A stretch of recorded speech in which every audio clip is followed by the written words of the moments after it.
आप खुद बताइए कि बी टीम बीजेपी की कौन है। मुझे उम्मीद है कि सीतापुर इस बार समाजवादी पार्टी के पक्ष में होगा। तो आखिरकार क्या जवाब है शहर के लिए? कूड़ा इन्होंने भर दिया, बिजली का बिल ये महंगा ले रहे हैं, बेरोजगारी बड़े पैमाने पर है, न्याय मिल नहीं रहा है, और जो स्मार्ट सिटी का सपना दिखाया था उन सब शहरों में सांड घूम रहे हैं।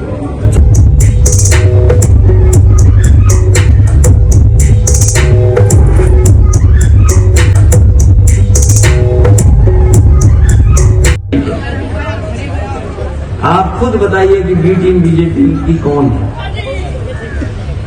सोचो आप, उस B team Bahujan Samaj party के प्रत्याशी कहां से तय होते हैं? देखो, ये जो भी कुछ कार्यकर्ता ने कहा या जिस जनता ने कहा, ये वो है, वो समझदार है, वो जानता है। बहुजन समाज पार्टी के प्रत्याशी भारतीय जनता पार्टी के कार्यालय से तय होते हैं। वो जीतने के लिए तय नहीं होते हैं, वो इसलिए तय होते हैं कि समाजवादी पार्टी आगे न बढ़ जाए। कोई नहीं कह रहा था कि ये चुनाव हार जाएंगे। आप उनकी विधानसभा के बगल से निकल जाओ, सड़क पर चर्चा करने वाले लोग कह रहे थे जीत के जा रहे हैं, और हम लोग सरकार बनाते बनाते रहे। अगर हिसाब किताब लगाएं हम, तो बताओ कितने वोटों से हारे हम? अगर 3.5 लाख ज्यादा वोट मिल गया होगा समाजवादी पार्टी को, तो आज भारतीय जनता पार्टी की सरकार नहीं होती, समाजवादी पार्टी की सरकार। आप खुद बताइए कि बी टीम बीजेपी की कौन है। सोचो आप, उस B team Bahujan Samaj party के प्रत्याशी कहां से तय होते हैं? देखो, ये जो भी कुछ कार्यकर्ता ने कहा या जिस जनता ने कहा, ये वो है, वो समझदार है, वो जानता है। बहुजन समाज पार्टी के प्रत्याशी भारतीय जनता पार्टी के कार्यालय से तय होते हैं। वो जीतने के लिए तय नहीं होते हैं, वो इसलिए तय होते हैं कि समाजवादी पार्टी आगे न बढ़ जाए। ईडी, सीबीआई, इनकम टैक्स, किस पे छापा पड़ रहा है? जो विपक्षी पार्टियां आज मजबूती से खड़ी हैं भारतीय जनता पार्टी के खिलाफ, वो दल जो भारतीय जनता पार्टी से मुकाबला कर रहे हैं, उनके नेताओं पर, उनके परिवार के लोगों पर आरोप लगाना और संस्थाओं को भेज देना। आप में से जितने पत्रकार साथी याद कीजिए वो दिन चुनाव से पहले जब एक व्यक्ति के यहाँ छापा पड़ा था और 250 करोड़ रुपया कैश मिला था। उसका झूठा प्रचार ये भारतीय जनता पार्टी ने किया कि समाजवादी पार्टी का इत्र बनाने वाला, परफ्यूम बनाने वाला उद्योगपति के यहाँ 250 करोड़ रुपया निकला।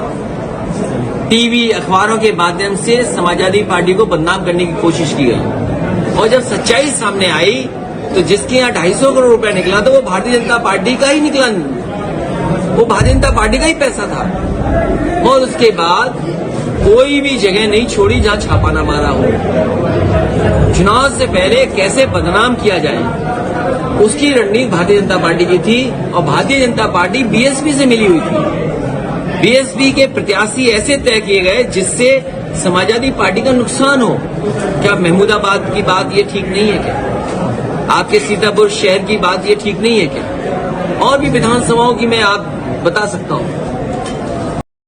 जब दिल्ली की सरकार में कांग्रेस थी तो जितने विपक्षी दलों के नेता थे उन पर ईडी, सीबीआई, इनकम टैक्स समय समय पर लगता था।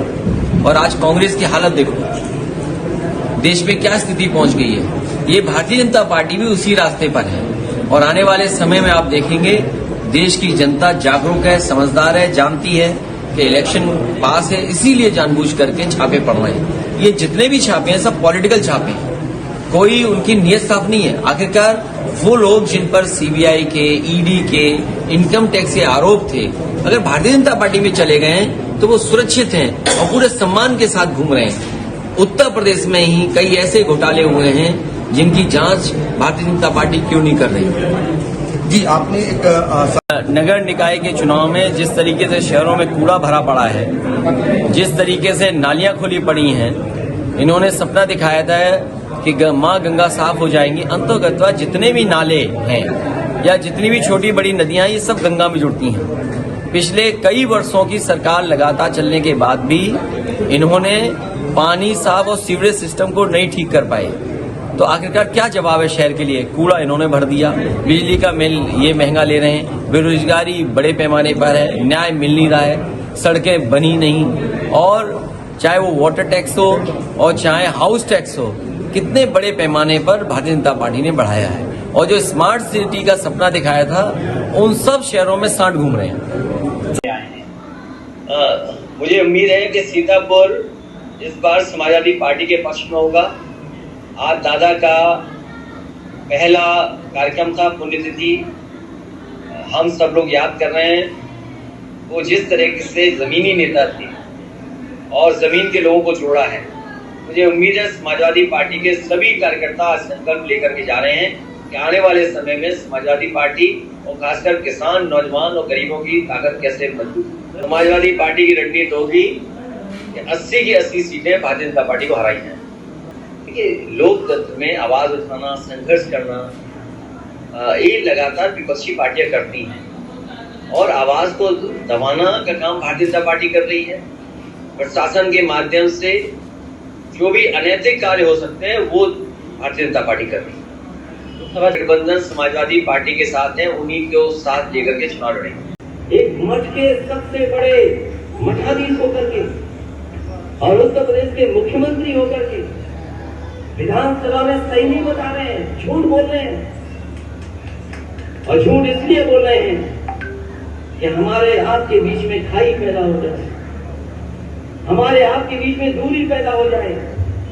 इसीलिए मैंने सदन में कहा और फिर कहता हूं आपसे, अगर भारतीय जनता पार्टी चाहती है कि सबका साथ, सबका विकास हो, सबका विश्वास हो, तो जाति जनगणना होनी चाहिए।